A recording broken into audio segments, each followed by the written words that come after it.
No, you should own your property free and clear. I think to say that someone that's been in their house for 35 years just has to keep ponying up money, that is not. You don't own your home if that's the case. So yes, of course, I'd like to see people be able to owe free and clear. And it's interesting because it's like if I go to Best Buy and buy a flat screen TV and put it on the wall, I got to pay a sales tax on it, right? But I don't keep paying tax on it every year. I mean, it's just not. That's not how we do things. It's like, okay, if you're going to tax something, you tax it at the transaction, and then let people actually enjoy their private property free and clear of the government. So that, I think, is the vision. That's the philosophical insight. And if you think about our founding fathers when they were proposing the Constitution, in one of the Federalist Papers, I think it was Hamilton, he's writing about, because, there was opposition to the Constitution. They were making a more powerful federal government than under the Articles of Confederation, and people worried about taxation.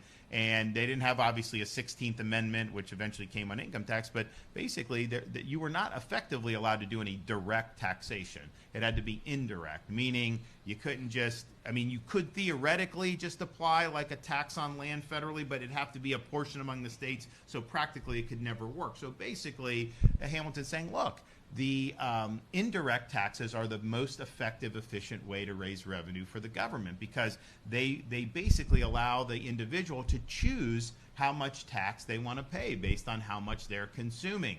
And there's a security, there's a protection against excessive tax in that regard, because if the government raises consumption tax too much, it kills the golden goose, because then it causes people to stop purchasing as much. But he said taxing property is one of the worst forms of taxation, because people don't have a choice in the matter, and you're just basically drilling these folks over and over again on tax. And so it's an issue that I think's pinched a lot of people, but philosophically, it was not the way that the federal government was constructed. Now, I understand local; there was a history of it, and that's kind of been the norm.